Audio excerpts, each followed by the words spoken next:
I only got the idea of visiting Si Satchanalai Historical Park after I arrived in New Sukhothai on a suggestion from a person at the hotel, as I had never heard of the place. I'm really glad I went because it has so many wonderful ruins, but there were some pitfalls along the way. The daily bus from New Sukhothai to Chiang Mai leaves at 9 a.m.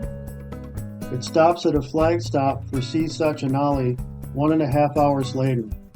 Cost was 70 baht or around $2 one way. It is 5 kilometers or 3 miles from the flag stop to the park. I was told by my tour desk that there would be motorcycles or tuk-tuks available there for the ride to the park. The guidebook says there are bicycles for rent. However, when I arrived, there were none of those things available. At the flag stop, there was only a small convenience store and a small restaurant. The only English word the owner of the convenience store knew was "no," which he used as a response to every question I had about transportation to the park, accompanied with a toothless Thai grin.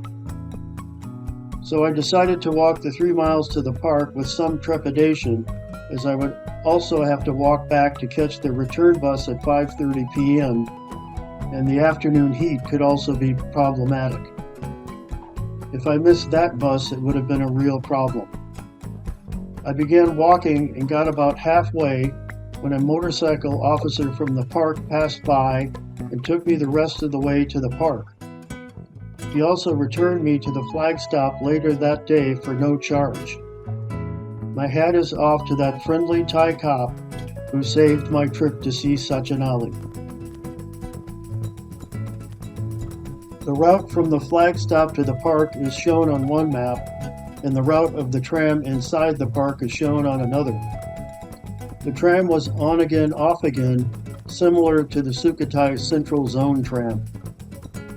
Entry to the park was 100 baht or US $2.70, and the tram was 60 baht or US $1.60.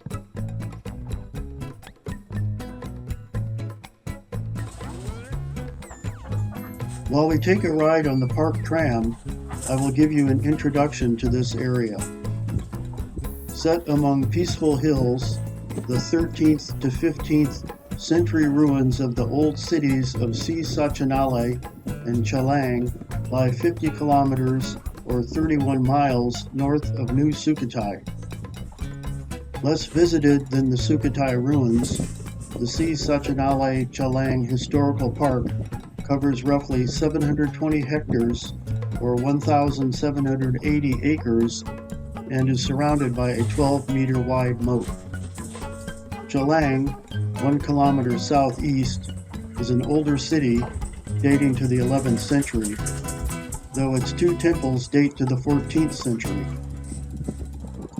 5 kilometers to the northwest of the Si Satchanalai ruins is the Si Satchanalai Center for Study and Preservation of Sangkalak Kilns. This center has large excavated kilns and many intact pottery samples.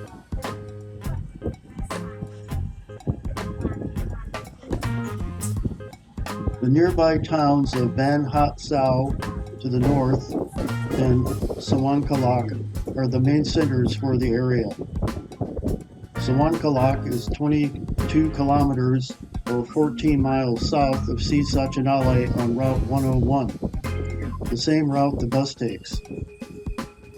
There is the Samanwaraniak National Museum here, which houses an impressive collection of 12th to 15th century artifacts.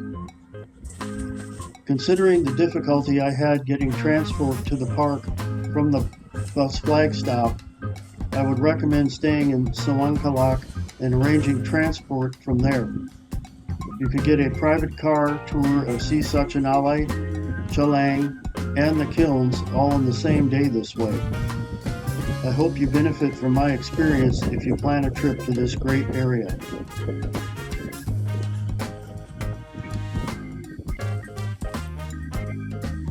This is Wat Chang Lom.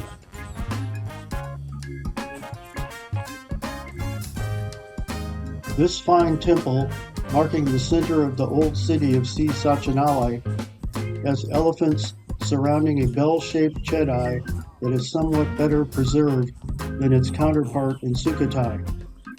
We will visit that site in a later video in this series.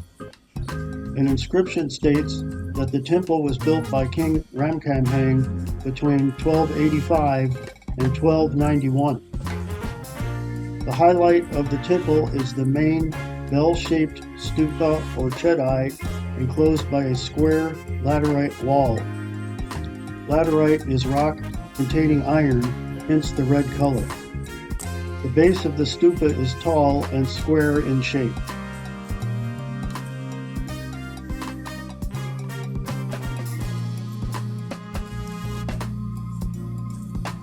There are 39 standing elephants covered in stucco surrounding the base. These sculpted elephants are quite different from those found at the Wat Chang Lom in the east zone of Sukhothai Historical Park in that they are fully standing and are taller than their life-size counterparts. The second story of the base has 20 niches, each containing an image of the Buddha subduing Mara covered in stucco. The square platform that is the base of the spire, or finial of the stupa, has a number of walking Buddha images circumambulating the round base of the spire.